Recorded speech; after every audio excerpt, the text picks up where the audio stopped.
Twitter has been going viral due to their recent release of their mixtape We Beefin, which is targeted at a lot of other fast food chains. When we heard the tape, we had to get to the bottom of who made it. So today, we were able to get in touch with the ghostwriter and producer of We Beefin. He is heard to be on his way, but we've been waiting for about 2 hours now for him to arrive to the location. And just as we were about to leave this interview, because it seemed like he was on BP time, this lace do-rag wearing fellow walked into the studio and sat down by the name of TheWavMan. This must have been the fellow. Hold up. That's my shorty. Hey, yo, give me 5 and I'll be back. Yo, y'all got me feeling like I'm in the Breakfast Club and like I'm just waiting for Charlamagne to pop out. Like it could be. No, no, that is not Charlamagne. I know you light skinned, but you know Charlamagne be rubbing that stuff on him. You know what I'm saying? So you never know. Action. I'm Steve Croft. I'm Leslie Stahl. I'm Bob Simon. I'm Morley Safer. I'm Leroy Jenkins, and tonight on 60 Minutes.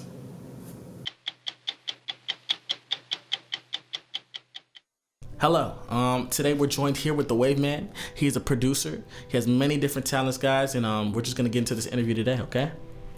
Mr. WavMan, can you first start off by telling us how you were even approached by Wendy's? Like, this is such a big corporation, such a new thing. Like, how were you approached by Wendy's? I was walking into Wendy's, you know, I was walking in there one day doing my usually 1-2, you feel me?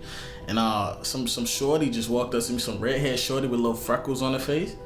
Well, now I know her name Wendy. She approached me. She was like, "Yo, like, you the Wave Man?" I was like, "Duh, it's the Wave Man, man." Like, back at it like crack at it. You already know I'm rocking, man. SoundCloud.com. At this point, we were not sure if this was the correct Wave Man we were looking for, because usually when people shout out their SoundCloud, they get no plays. And usually their music is whack. I seen she had swag. But with this interview, she was like we went on with dripping. it. Like she was like dripping. She was looking like a whole Frosty. She was just dripping. You heard? That makes sense. So I was like, damn, shorty, like we could rock. Like we could head back to the studio. We could get the 1-2. You feel me? Simple. It's pretty much all it was. You feel me? TheWavMan goes on to explain how he just casually meets Wendy as he walks into a Wendy's. This is very odd, but we don't fault it. But we needed to know more. We needed to know where this stemmed from. So how did this all happen? Tell me where the idea came from, please.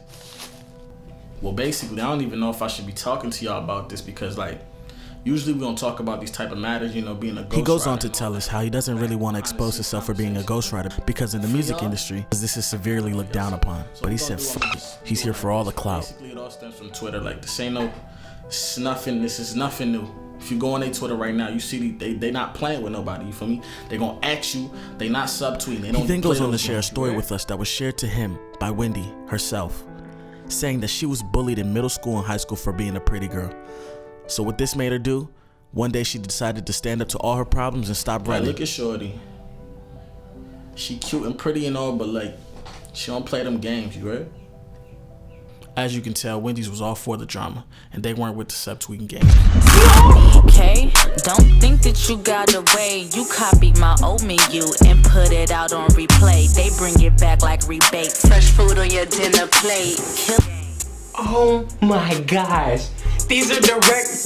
They're calling names. So what they went ahead and did was said, they done with it. They taking it off Twitter and putting it all on wax. And that's how we came to know the tape as We Beefin.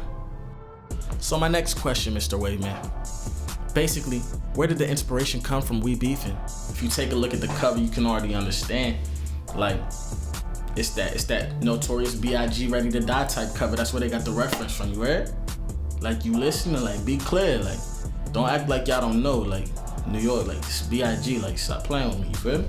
So, like I was saying, it basically come from that. It stems from that. Like the Ready to Die cover, you see it. You know what I'm saying? It's like We Beefin. It's the same thing. Like compare the two. As he explains the inspiration for the track, we went ahead and asked him, were there any other names in consideration for this album? He goes on to explain. I'm gonna be honest with y'all. You feel me? I'm gonna be honest with y'all. Like before it was We Beefin, like we was going. The next up was Ready to Fry. You heard? From then on, we were intrigued. We had to know, did they come to you with any ideas? How did you know what direction to go into while making this tape? to be honest with you, they came and when they approached me originally, when we head to the studio, I was with Wendy and her PR and all that, you know, all that high corporate stuff over there. Stuff, they actually brought a track to me that they wanted to be the blueprint of the whole, the blueprint of the whole. Like, hold During on. the interview, Who was that? he goes on to explain who it is. Oh, that's Wendy right there. We're gonna leave that alone though. Moments later, we went ahead and asked him, is there any relations between him and Wendy? Hey, y'all gonna ask me all that? Like I could lead an interview right now. Like, I'm not playing with y'all. Alright? That ass be. Like, it could be real quiet for y'all. You heard? Alright, let's get back to it then. He refused to answer, so we resumed the interview. But like I was saying, they brought a track to me, and that they wanted that track to be the blueprint of the whole joint. So I was like, yo, let me hear it. Like, it might be fire. Like, I see Wendy, like, she dripping sauce and all that. So I was like, hey, it could be spicy, you heard? So I had to get right into that thing. So I had to get in my bag one time. I load the track up, and we heard it, and basically that's what it was like, you heard? What TheWavMan did next is truly an exclusive. He pulled up the original song that Wendy brought to him as the blueprint of the whole tape. What you are gonna hear next, you will hear nowhere else. Take a listen. Yeah, Wendy. Everybody asks me how I get my drip, how my milkshake brings all the boys to the yard, and it's better than yours. I just tell them, look, I get the drip from my frost. Yeah, I get the drip from my frost. I get the drip from my frost. I get the drip from my frost. I get the drip from my frost.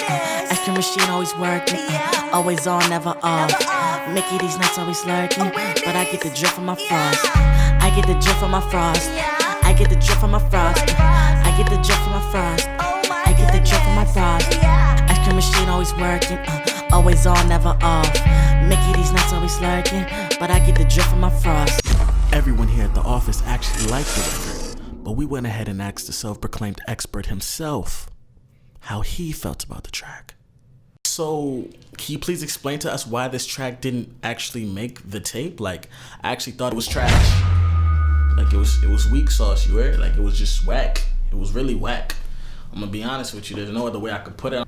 The only thing that was going in my head while I was listening to that track, she had me up in there feeling like New Edition, like, cool it down, you heard? Like, all that was in my head was like, all I keep thinking about was how like that was, and I won't be the same till the shit's on my mind.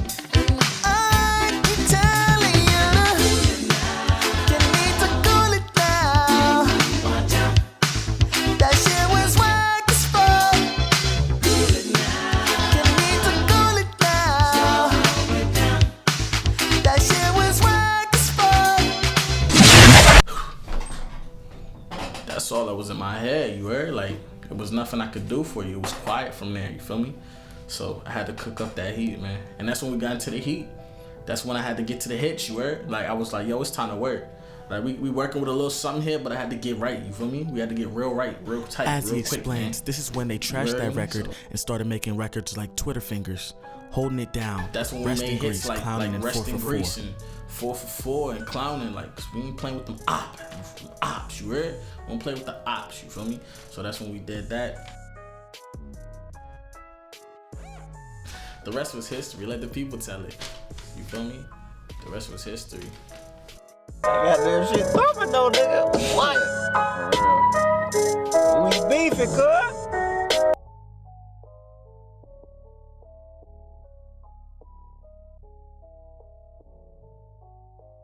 Well, you know what they say. Numbers don't lie, people do.